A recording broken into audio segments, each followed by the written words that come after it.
அவனுக்கு வருகிற பிரச்சனை எனக்கும் வரலாம், ஆனால் அந்த பிரச்சனையில் நான் அழிந்து போக மாட்டேன். கர்த்தர் வெளியே கொண்டு வருவார். வெளியே கொண்டு வருவாரா, கொண்டு வர மாட்டாரா? அது மட்டும் இல்லை, வெளியே கொண்டு வருவது மட்டுமல்ல, அந்த பிரச்சனை நிமித்தம் என் வாழ்க்கை அடுத்த கட்டத்துக்கு கர்த்தர் கொண்டு போவார். அவன் தானியேல் எப்போ சிங்க கபிக்குள் போயிட்டு வந்தானோ அதுக்கப்புறம் அவனுக்கு ப்ரமோஷன். தரியு ராஜா சொல்றான், என் ராஜ்யத்தின் ஆளுகைக்குள் எங்கும் உள்ளவர்கள் யாவரும் தானியேலின் தேவனுக்கு முன்பாக நடுங்கி பயப்பட வேண்டும் என்று என்னாலே என்ன செய்யப்படுகிறது, தீர்மானிக்கப்படுகிறது. இதுவரைக்கும் தானியேலுக்கு தெய்வத்தை வணங்கக்கூடாது அப்படி இருந்துச்சு. ஆனால் இப்போ சொல்றான், தானியேல் எந்த தெய்வத்தை ஆராதிக்கிறானோ அந்த தெய்வத்துக்கு முன்பாக எல்லாரும் என்ன செய்ய வேண்டும், நடுங்கி பயப்பட வேண்டும். அவர் ஜீவனுள்ள தேவன், அவர் என்றென்றைக்கு நிலைத்திருக்கிறவர், அவருடைய ராஜ்யம் அழியாதது, அவருடைய கர்த்தத்துவம் முடிவு பரியந்தம் என்ன செய்யும், நிற்கும். தானியேல் வணங்கின அதே கர்த்தரை தான் நாமும் வணங்குகிறோம். தானியேல் ஆராதித்த அதே கர்த்தரை தான் நாமும் ஆராதிக்கிறோம். சபையே ஏன் வித்தியாசத்தை ஏற்படுத்த முடியவில்லை? ஹல்லேலூயா. எப்படியாவது வாழ்ந்து காலத்தை கடத்தி விட்டு போகலாம் நினைக்காதுங்க. ஒரு வாழ்க்கை சார், போராடுவோம், நாம் பிரயாசப்படுவோம். ஆமென். ஒரு அடுத்த கட்டத்தில் கர்த்தர் நம்மை கொண்டு போவாராக.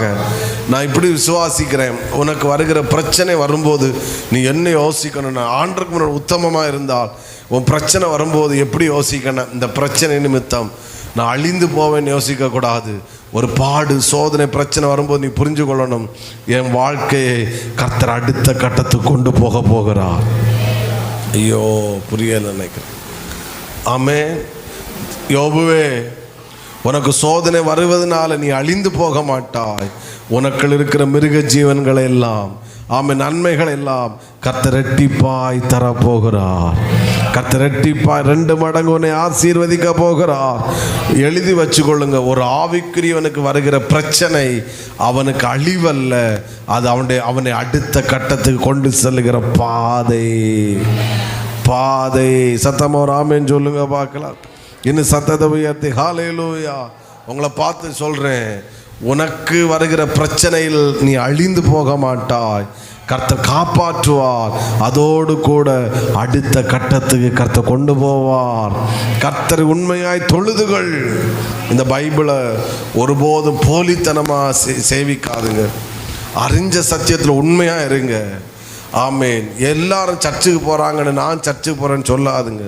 நீ கைத்தட்டு, நான் உண்மையாக கைத்தட்டு. முழங்கால் நின்னா உண்மையாக முழங்கால் நெல்லு. இயேசுவேன்னு கூப்பிட்டா உண்மையாக கூப்பிடு. கர்த்தர் நிச்சயமாய் வித்தியாசத்தை ஏற்படுத்துவார். தேவனை தொழுது கொள்ளுகிறவர்களுக்கும் தேவனை தொழுது கொள்ளாதவர்களுக்கும் வித்தியாசத்தை ஏற்படுத்துகிறவர் நம்முடைய கர்த்தர். தேவனை தொழுது கொள்ளுகிறவர்களுக்கும் தொழுது கொள்ளாதவர்களுக்கும் எதை ஏற்படுத்த தான் செய்வார். ஆமென். அவனும் சிங்க கபிக்குள்ள போனான், இவனும் சிங்க கபிக்குள்ள போனான். ஆனால் அவன் செத்து போனான், இவன் உயிரோட திரும்பி வந்தான். ஆமென். அவன் சாப்டர் க்ளோஸ் ஆச்சு, இவன் வாழ்க்கை அடுத்த கட்டத்துக்கு போச்சு. ஏன்னா இவன் கர்த்தரை தொழுது கொள்ளுகிறவன்.